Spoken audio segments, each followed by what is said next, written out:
நண்பர்களே, இது எனது சேனலில் ஒரு புதிய தொடர்.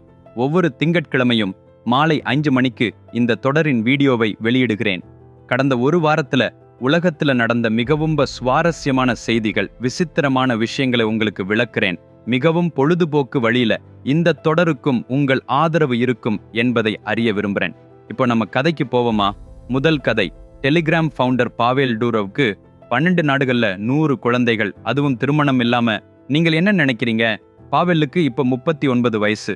ஆனா பாவேலுக்கு 24 வயசு இருக்கும்போது தனது சிறந்த நண்பருக்கு குழந்தை இல்லாததால தனது விந்தணுவை தானம் செஞ்சாரு. சில காலம் கழிச்சு அவனுடைய நண்பனுக்கு குழந்தை பிறந்தது. பிறகு நண்பனின் குடும்பத்தில் ஏற்பட்ட மகிழ்ச்சியை பார்த்து அவனால மறக்கவே முடியல. அதனால அந்த நாள்ல இருந்து குழந்தை இல்லாவிட்டாலும் விந்தணு தானம் செய்ய ஆரம்பித்தான்.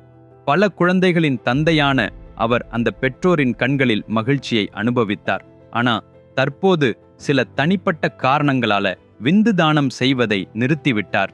இது குறித்து டெலிகிராமிலும் பதிவிட்டுள்ளார். விந்தணு தானம் குறித்து அனைவருக்கும் விழிப்புணர்வு ஏற்படுத்தவே இதை பதிவிடுகிறேன் என்றார். தகவல் 2. வங்கதேச பிரதமர் ஷேக் ஹசீனா உயிருக்கு பயந்து இந்தியாவுக்கு தப்பிச் சென்றார். அவர்கள் ஏன் அப்படி செய்தார்கள் என்பதை தெரிஞ்சிக்க முதலில் இந்த கதையை நீங்கள் தெரிந்து கொள்ள வேண்டும். உண்மையில வங்கதேசம் 1947ல இந்தியாவிலிருந்து பிரிந்து கிழக்கு பாகிஸ்தான் என்று அழைக்கப்படும் நாடு. நமது நாட்டின் இடதுபுறத்தில் இருந்த மேற்கு பாகிஸ்தான், அதாவது இன்றைய பாகிஸ்தானும் வங்காளதேசமும் ஒரே நாடா இருந்தது. பிரதமர் ஷேக் ஹசீனாவின் தந்தை ஷேக் முஜிபுர் ரஹ்மான் தி அவாமி லீக் என்ற அரசியல் கட்சியை தொடங்கினார். 1970ஆம் ஆண்டு டிசம்பர் 7ஆம் தேதி தேர்தல் நடத்தப்பட்டது. வெவ்வேறு இடங்கள்ல 2 பாகிஸ்தானியர்கள் இருந்தாலும் ஒரே தீர்ப்புதான். பின்னர் முஜிபுர் ரஹ்மான் கிட்டத்தட்ட அனைத்து இடங்களிலும் வெற்றி பெற்றார். மறுபுறம் பாகிஸ்தானில் பலர் போட்டிட்டாங்க. ஆனா எல்லாருக்கும் ஒரு சில இடங்களே கிடைச்சிச்சு. அதனால கணக்கீட்டின்படி கிழக்கு மற்றும் மேற்கு பாகிஸ்தானின் பிரதமராக ஷேக் முஜிபுர் ரஹ்மான் தான் ஆக வேண்டும்.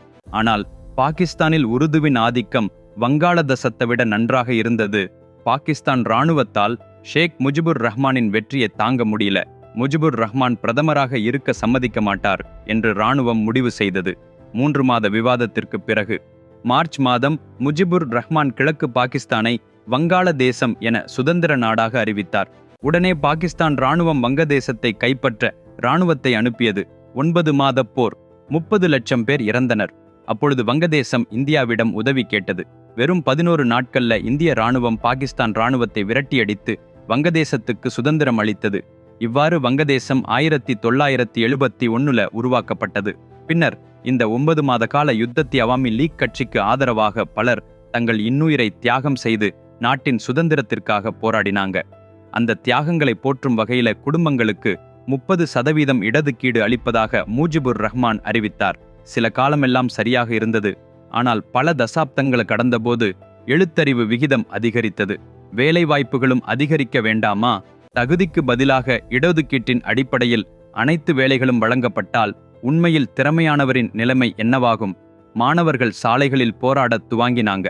சில ஆண்டுகளாக நூற்றுக்கணக்கான மக்கள் எதிர்ப்பு தெரிவித்து இறந்ததை அடுத்து 2017ல ஷேக் ஹசீனாவால் இந்த முன்பதிவுகள் ரத்து செய்யப்பட்டது. ஆனா வங்கதேசத்தின் சுதந்திரத்திற்காக போராடிய குடும்பங்கள் நீதிமன்றம் சென்று அந்த உத்தரவை ரத்து செஞ்சாங்க. பிறகு மீண்டும் கலவரங்கள் ஆரம்பித்தன. கட்டுப்பாடு இல்லை, வேறு என்ன செய்வது? உச்ச நீதிமன்றம் இந்த 30% இட ஒதுக்கீட்டை 5% குறைத்து விட்டது.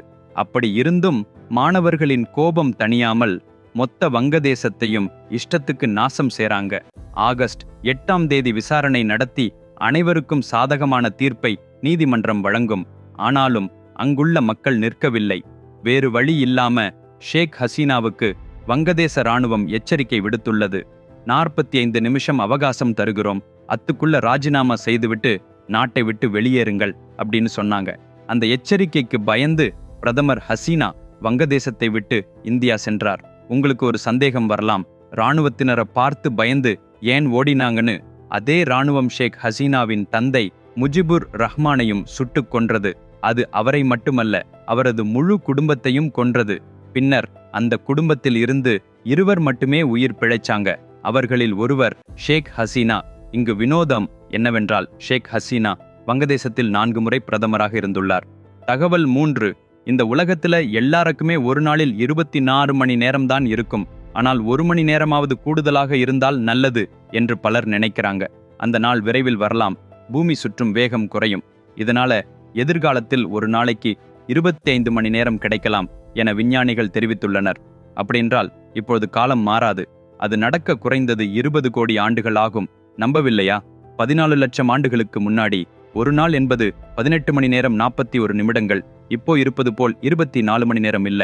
பூமிக்கு அடியில் 20 அடி ஆழத்தில் ரிங் லேசர் தொழில்நுட்பத்தை விஞ்ஞானிகள் நிறுவியுள்ளனர். அதிலுள்ள வரைபடத்தின் அடிப்படையில இந்த மாற்றம் மதிப்பிடப்பட்டது. நண்பர்களே, மிகவும் சுவாரஸ்யமான கதையை படிப்பதால ஒரு நபரின் வாழ்க்கையை மாற்ற முடியும் என்று உங்களால் நம்ப முடியுதா? இந்த கதையை உங்கள் பிள்ளைகளுக்கு படிப்பதன் மூலம் அவர்கள் வாழ்க்கையில அவர்களுக்கு தேவையான மதிப்புகளை கற்பிக்க முடியும் என்று நீங்கள் நம்புறீங்களா? ஒரு கதையை படிப்பதன் மூலம் வாழ்க்கையில் உங்களுக்கு ஏற்படும் எந்த ஒரு பிரச்சனைக்கும் அல்லது நீங்கள் எதிர்கொள்ளும் எந்த ஒரு பிரச்சனைக்கும் தீர்வு காண முடியும் என்று நீங்கள் நம்புகிறீர்களா? ஆம், அது சாத்தியம். மனிதகுல வரலாற்றில் இதுவரை சொல்லப்பட்ட மிகப்பெரிய காவியத்துடன் மட்டுமே அது சாத்தியம். அதான் மகாபாரதம். எந்த ஒரு பிளாக்பஸ்டர் படத்தையும் விட இந்த கதை 100 மடங்கு பெரியது. இது ஒரு சவால். விக்ரமாதித்யனின் வார்த்தைகளில் எழுதப்பட்ட மகாபாரதத்தின் முழுமையான கதை புஸ்தகம் மற்றும் மின் புத்தக வடிவில் 2 பகுதிகளாக அமேசான் மற்றும் 40 ஆன்லைன் ஸ்டோர்களில் கிடைக்கிறது. புத்தகம் உலகம் முழுவதும் 54 மொழிகளில் கிடைக்கிறது. இந்த வீடியோவின் கீழே உள்ள விளக்கத்தில் இணைப்புகளைச் சேர்த்துள்ளேன். இப்பொழுதே ஆர்டர் செய்யுங்கள். ஏனென்றால் இது வெறும் புத்தகம் அல்ல, உங்கள் வாழ்க்கைக்கு தேவையான நூலகம். தகவல் 4. கேரளாவின் வயநாட்டில் வெள்ளம் மற்றும் நிலச்சரிவு ஏற்பட்டது. அன்று இரவு என்ன நடந்தது என்பதை உணர்வதற்குள்ளார 308 பேர் உயிரிழந்தனர். நீங்கள் கேரளாவை கவனமாக பார்த்தால் கேரளா முழுவதும் மேற்கு தொடர்ச்சி மலையில் உள்ளது. இந்த மேற்கு தொடர்ச்சி மலைகளில் மலைப்பாதையில நிலச்சரிவு எப்போதும் நடக்குது. இது அந்த இடத்தோட இயல்பு. வயநாட்டில் வெள்ளம் வந்தன்று பயங்கர மழை பெய்தது. கிட்டத்தட்ட 2 அடி மழை பதிவானது. மழையால் வந்த நீரின் ஓட்டத்தை மலைக்கு அடியிலுள்ள மண் தாங்கல. மண் வலுவிழந்தவுடன் அதிலுள்ள மலை வேலைகளும் நழுவத் தொடங்குகின்றன. இந்த மழை தொடங்கிய இடம் கடல் மட்டத்திலிருந்து 2000 மீட்டர் உயரத்தில் இருக்கு. அங்கிருந்து வெள்ளத்தால் பாதிக்கப்பட்ட முண்டகே கிராமம் 1000 மீட்டர் கீழே இருக்கு. அதாவது 45 டிகிரி சரிவில் 1 கிலோமீட்டர் உயரத்தில் இருந்து பாறைகள் மற்றும் தண்ணீர் விழுந்தால் எவ்வளவு சேதம் ஏற்படும் என்று கற்பனை செஞ்சு பாருங்க. அந்த வேகத்தில் வெள்ளத்தில் பாலம் அடித்துச் செல்லப்பட்டது. வீடுகள் அடித்துச் செல்லப்பட்டன. கிராமங்கள் காணாமல் போயின. மேற்கு தொடர்ச்சி மலையின் சுற்றுச்சூழல் அமைப்பை ஒருமுறை கவனித்தால் ஆண்டுதோறும் 2 மீட்டர் மழை இங்கு விழுகிறது. 2011ஆம் ஆண்டில் மேற்கு தொடர்ச்சி மலையின் சூழலியல் தலைவர் மாதவ் காட்கில் மேற்கு தொடர்ச்சி மலையை சுற்றுச்சூழல் உணர்திறன் மண்டலமாக அறிவிக்குமாறு அரசாங்கத்திடம் கூறினார். அப்போ அங்கு புதிய வீடுகள், ஓய்வு விடுதிகள், ஓட்டல்கள் போன்றவை கட்டப்படக்கூடாது. மேலும் சட்டவிரோதமாக மணல் அள்ளுதல் மற்றும் விவசாயத்திற்காக சமதளம் அமைத்தல் போன்றவற்றை மேற்கொள்ளக்கூடாது. ஆனா அங்க நெடுஞ்சாலைகள் மற்றும் ரயில் பாதைகளும் அமைக்கப்பட்டதாக அவர் கூறினார். என்ன நடந்தாலும் நஷ்டம்தான் அதிகம் என்றார். ஆனால் இத்தனை வருடங்கள் ஆன பிறகும் எந்த அரசும் அவர் பேச்சை கவனிக்கவில்லை. எப்படியோ அரசின் இந்த சிறு அலட்சியத்தால் தான் 2018ஆம் ஆண்டு கேரளாவில் வெள்ளம் ஏற்பட்டு 483 பேர் உயிரிழந்தாங்க. அதன் பிறகு 2019 புதுமலை மற்றும் வயநாட்டில் நிலச்சரிவு ஏற்பட்டது. அப்போதும் 17 பேர் உயிரிழந்தனர். மேலும் 2021 கனமழை காரணமாக ஏற்பட்ட நிலச்சரிவில் சிக்கி 53 பேர் உயிரிழந்தாங்க. திரும்பி 2022 18 பேர் நிலச்சரிவில் சிக்கி உயிரிழந்துள்ளனர். எனவே கேரளாவுக்காக பிரார்த்தனை செய்வோம். தகவல் 5. சுனிதா வில்லியம்ஸ் விண்வெளிக்கு சென்று தாக்கப்பட்டு 50 நாட்கள் ஆகுது. புவியீர்ப்பு சக்தியின்மையால் அவரது உடலின் தாது அடர்த்தி மாதந்தோறும் 1 முதல் 1.5% வரை குறைகிறது. சுனிதா வில்லியம்ஸ் மற்றும் வில்மோர் என்ற மற்றொரு விஞ்ஞானி ஜூன் மாதம் விண்வெளிக்கு போனாங்க. அதாவது அவர்கள் சர்வதேச விண்வெளி நிலையத்திற்கு சென்றனர். அங்கே 9 நாட்கள் அவர்களுக்கு வேலை இருக்கிறது. ஜூன் 14ஆம் தேதி இப்பணியை முடிக்க வேண்டும். ஆனால் துரதிர்ஷ்டவசமாக அவர்கள் பயணிக்க வேண்டிய போயிங் ஸ்டார்லைனர் கேப்சூலில் இருந்து ஹீலியம் வாயு கசிவு ஏற்பட்டது. அதன் காரணமா வழிகாட்டல் கட்டுப்பாட்டு உந்து சக்திகள்ல சிக்கல் ஏற்பட்டது. மற்றபடி இத்தனை நாட்கள் விண்வெளியில் இருந்ததால சுனிதா வில்லியம்ஸ், புட்ஸ் வில்மோர் ஆகியோரின் உடல்நிலை கேள்விக்குறியாகியுள்ளது. மேலும் மற்றொரு ராக்கெட்டை அனுப்பி பூமிக்கு கொண்டு வர விரும்பினால் இன்னும் அதிகமா செலவு ஆகும்.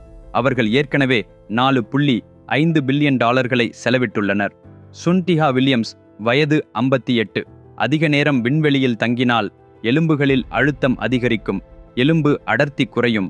மேலும் விண்வெளியில் வைட்டமின் டி உற்பத்தியாகாது, கால்சியம் குறைபாடு ஏற்படும், கனிமங்களும் சமநிலை இல்லாம இருக்கும் மற்றும் மூளையில் பிரச்சனைகள் இருக்கும். அவங்க சீக்கிரமாக பத்திரமாக வீட்டிற்கு வந்து விடுவாங்க என்று நம்புவோம். நண்பர்களே, மீண்டும் அடுத்த திங்கள் மாலை 5 மணிக்கு சந்திப்போம். எனது மகாபாரத புத்தகத்தை இப்பொழுதே ஆர்டர் செய்யுங்கள். இந்த வீடியோ கீழே உள்ள விளக்கத்தில் இணைப்புகள் கொடுக்கப்பட்டுள்ளன. மேலும் இதுவரை என்னுடைய சேனலுக்கு சப்ஸ்கிரைப் செய்யவில்லை என்றால் செய்து கொள்ளுங்கள். அதுவரை விடைபெறுவது விக்ரமாதித்யன். பாய்.